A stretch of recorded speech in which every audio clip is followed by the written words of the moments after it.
The impossible proposal. The Grand Assembly Hall of Station Nexus 9 had witnessed countless diplomatic meetings over its 1,000-year history, but nothing quite like what was about to unfold. The massive chamber, constructed from living crystal that hummed with bioluminescent energy, hosted representatives from 17 different spacefaring civilizations. At the center of it all stood a lone human figure, Commander Sarah Chen, her weathered face bearing the marks of 20 years spent fighting for survival on a planet that wanted nothing more than to kill everything that dared to live on its surface. Sarah's uniform, though clean and pressed for this occasion, showed signs of repeated mending. The fabric had been bleached by twin suns and abraded by sandstorms that could strip flesh from bone in minutes. She stood before beings who commanded fleets of ships that could traverse galaxies in weeks, whose technologies made humanity's achievements look like a child's first attempts at building with blocks. Yet there was something in her stance, a quiet defiance mixed with desperate hope, that commanded attention. The Etherean delegate, a being of pure energy contained within a humanoid-shaped field, pulsed with colors that translated to skepticism through the universal translators. Beside it, the Mechanari representative, more machine than organic at this point, computed probabilities with processors that could model entire star systems. The Silathi, plant-based organisms that had achieved sentience millions of years before humans discovered fire, rustled their leaf-like appendages in what Sarah had learned was their equivalent of barely contained amusement. Esteemed members of the Galactic Council, Sarah began, her voice steady despite the weight of what she was about to propose. I come before you today not just as a representative of humanity, but as someone who has witnessed firsthand what our species can achieve when faced with the impossible. We request funding of 3 trillion galactic credits to transform the desert world of Scorched Haven into a functioning ocean planet. The reaction was immediate and predictable. The Corvani ambassador, whose species resembled massive armored beetles, clicked their mandibles in what the translator interpreted as derisive laughter. The Zenthran delegation, beings of liquid metal that could reshape themselves at will, rippled with waves that suggested disbelief. Even the normally diplomatic Ashanti, whose flowing robes concealed their true form, tilted their hooded head in a gesture of confusion. Ambassador Krextor of the Dominion, a reptilian species that had conquered 100 worlds before humanity had even reached their own moon, spoke first. His voice rumbled through the chamber like distant thunder. Commander Chen, your species has occupied Scorched Haven for barely 2 decades. In that time, you have lost 40% of your colonial population to the environment. The planet's surface temperature reaches 180 degrees at the equator during summer. There has been no recorded precipitation in 8,000 years. The atmosphere is so thin that water boils at room temperature. And you propose to create oceans there? Sarah had expected this response. She activated her holographic projector, filling the space above the council with a 3-dimensional image of Scorched Haven. The planet appeared as it was, a ball of rust-red rock and endless desert, scarred by ancient canyons and dead volcanoes. You're absolutely right, Ambassador Krextor. Scorched Haven is a nightmare. Every morning, our colonists wake up wondering if today will be the day our water recyclers finally fail, or if another dust storm will breach our habitat domes. We've tried everything conventional: atmospheric processors, underground settlements, biodomes. All of them are failing, slowly but inevitably. She manipulated the hologram, zooming in on the planet's northern hemisphere. But 3 years ago, our geological survey team, led by Dr. Marcus Webb, made a discovery that changes everything. Beneath the northern plains, at a depth of 12 kilometers, lies a massive network of underground ice caverns. Not just water ice, but a complex mixture containing frozen methane, ammonia, and other compounds that, when properly processed, could provide both water and the building blocks for a thicker atmosphere. The Celestari representative, beings who existed partially in higher dimensions and were considered the most scientifically advanced species in the Council, flickered into a more solid form. Their voice resonated on frequencies that made everyone's bones vibrate slightly. We have reviewed your geological data, Commander. These caverns contain perhaps enough water to cover 7% of the planetary surface. Hardly enough for oceans. Sarah smiled, the expression transforming her tired features. That's where human ingenuity comes in.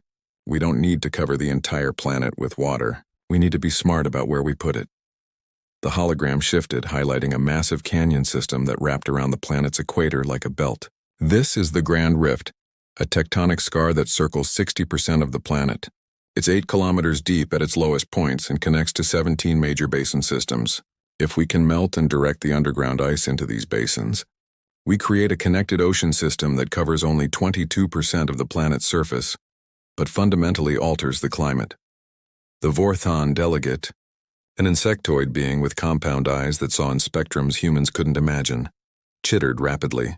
The translator struggled for a moment before rendering their words. Your proposal assumes you can melt and move trillions of tons of ice from 12 kilometers underground. The energy requirements alone would bankrupt a small stellar system. Not if we use the planet against itself, Sarah responded, pulling up detailed technical schematics. Scorched Haven has something most desert worlds don't: massive geothermal activity. The same tectonic forces that created the Grand Rift also created thousands of dormant volcanic systems. We've identified 47 sites where we can tap into magma chambers less than 3 kilometers from the ice caverns. We don't need to bring energy to melt the ice. We just need to bring the planet's own heat to the ice. The assembly hall fell silent. Even species that didn't breathe seemed to hold their breath. The illuminated, beings of pure thought who rarely bothered with physical interaction, manifested visual representations of themselves to better observe the proceedings. Sarah knew she had their attention now. The question was whether attention would translate into support. The process would work like this, she continued, her voice gaining confidence. Phase 1. We drill precisely positioned boreholes from the surface to the magma chambers. Phase 2. We create controlled channels from these heat sources to the ice caverns. The heat melts the ice, creating massive underground reservoirs. Phase 3. We use the pressure from the expanding water and gases to force the liquid through prepared channels into the Grand Rift system. Ambassador Thymol of the Etherians pulsed with patterns that suggested calculation. Even if this absurd plan worked, the sudden introduction of water to such an environment would create catastrophic weather systems. The temperature differentials alone would generate storms that would destroy any surface installations. Yes, Sarah agreed, surprising everyone with her ready acceptance. For approximately 18 months, Scorched Haven would become even more uninhabitable than it is now. Storms with winds exceeding 400 kilometers per hour, temperature swings of over 100 degrees in a single day, lightning strikes powerful enough to turn sand to glass. That's why Phase 4 involves complete evacuation of all surface personnel to orbital platforms. We let the planet rage, let it work through the chaos of transformation. Our models suggest that after 2 years, the weather patterns will stabilize into something merely unpleasant rather than apocalyptic. The Corvani ambassador clicked again, this time in what might have been interest. Your models, created by human scientists who have existed as a spacefaring species for less time than I have been alive. Why should we trust calculations from a species that still hasn't figured out how to prevent their own homeworld's climate from trying to kill them? Sarah felt heat rise in her cheeks but kept her voice level. Because humans have something that most of the species in this room have forgotten, in your millennia of comfortable advancement. We're desperate, and desperation breeds innovation in ways that comfort never can. Yes, we're young. Yes, we're primitive by your standards, but we're also the species that looked at space, an environment that kills us in seconds, and decided to live there anyway. We're the species that took a planet where the rain is acid and the air is poison, and built thriving cities, not because we're smart, but because we're too stubborn to accept defeat. Against all odds, the silence that followed Sarah's words seemed to stretch into eternity. Then, from the section reserved for the crystalline collective, came an unexpected sound, harmonious chiming that the translators interpreted as approval. Ambassador Zixatheta, a being composed entirely of living crystal that refracted light into impossible patterns, moved forward. Their voice sounded like wind chimes in a gentle breeze. The human speaks truth, Zixatheta announced, causing ripples of surprise throughout the assembly. The crystalline collective was ancient, even by galactic standards, and their support carried enormous weight. We have observed humanity since their first tentative steps into space. Where other species see primitive technology and reckless endangerment, we see something else. We see the same spark that drove our own ancestors when they were young. The willingness to attempt the impossible not because success is guaranteed, but because the alternative is unacceptable stagnation. Sarah felt her heart skip. She hadn't expected support from such a quarter. The crystalline collective had seemed so far above human concerns that she hadn't even considered them as potential allies. Zix Theta continued, their crystalline form casting rainbow patterns across the chamber walls. We have run our own analysis of the human proposal. The mathematics are sound if audacious. The engineering is theoretically possible if dangerous. But most importantly, the humans have revealed something they have not yet mentioned in this presentation. The ambassador turned to Sarah, and she could have sworn the crystal being was smiling, despite having no features that could form such an expression. Tell them about the ruins, Commander Chen. Tell them what your archaeologists found in the deep caverns. Sarah's throat went dry. The ruins were classified at the highest levels of human government. How the crystalline collective knew about them was a mystery she'd have to solve later. But if it would help secure funding, she'd reveal what they'd found.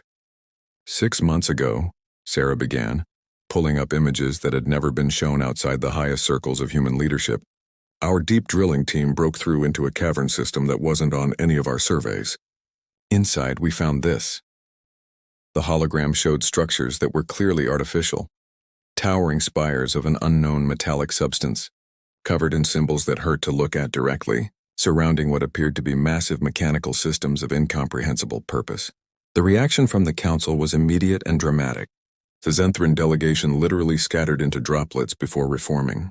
The Mechanari representatives' processors went into overdrive, emanating heat that could be felt across the room.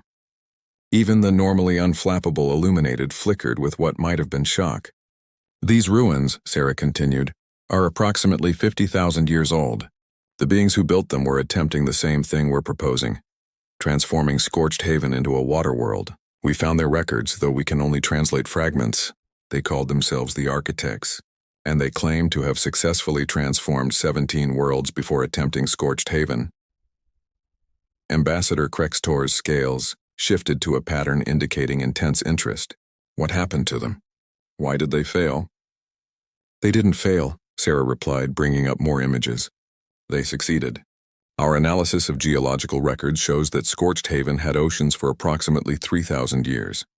The Architects created a paradise. Then something happened. We're not entirely sure what. And the oceans boiled away over the course of just a few decades. The Architects vanished, leaving only these ruins and one mostly intact piece of their technology. She paused for dramatic effect, knowing she was about to play humanity's ace card. A functioning water synthesis reactor. Our scientists don't fully understand how it works, but we've managed to activate it. It takes in raw elements, hydrogen, oxygen, various minerals, and produces not just water, but water with a complex molecular structure that seems to resist evaporation, even in Scorched Haven's current conditions. The Salathi delegation rustled excitedly. As beings who were essentially sentient plants, water was sacred to them. Their representative spoke in tones like wind through leaves. You have functioning architect technology? This changes everything. The Architects were legends even to us. If their technology can be understood, replicated. That's our proposal, Sarah interjected. We're not just asking for funding to terraform a single world. We're offering the entire Galactic Council access to everything we learn. Every species here has worlds they've written off as uninhabitable. Imagine if we could change that. Imagine if every desert world, every frozen waste, every toxic hellscape could be transformed into something livable. The mood in the chamber shifted palpably. Greed, curiosity, and hope mixed in equal measure. The Vorthan delegate spoke up. You would share this technology freely? Not freely, Sarah corrected. In exchange for funding and support. We need more than just credits. We need expertise, equipment, and protection.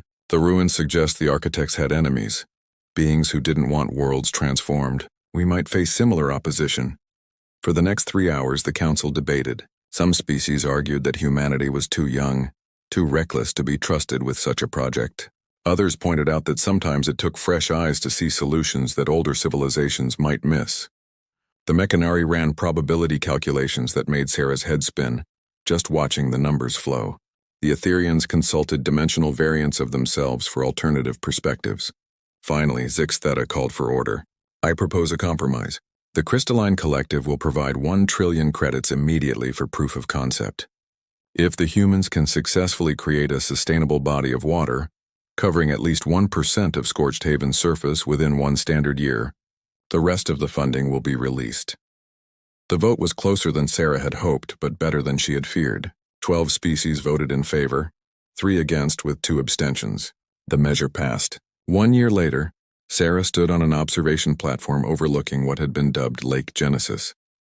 It wasn't much by Earth standards, roughly the size of Lake Superior, but on Scorched Haven it was a miracle. The water, enhanced by the architect technology, shimmered with an unusual blue-green tint that seemed to glow in the harsh sunlight.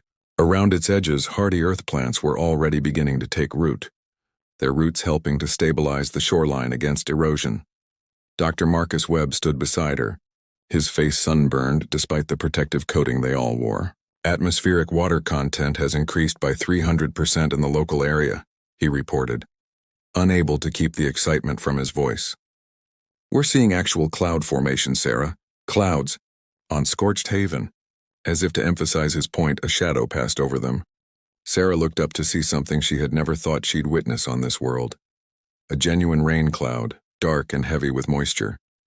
The first drops began to fall, hissing as they hit the superheated rocks but surviving long enough to begin pooling in crevices. Send a message to the council, Sarah said, her voice thick with emotion she didn't try to hide.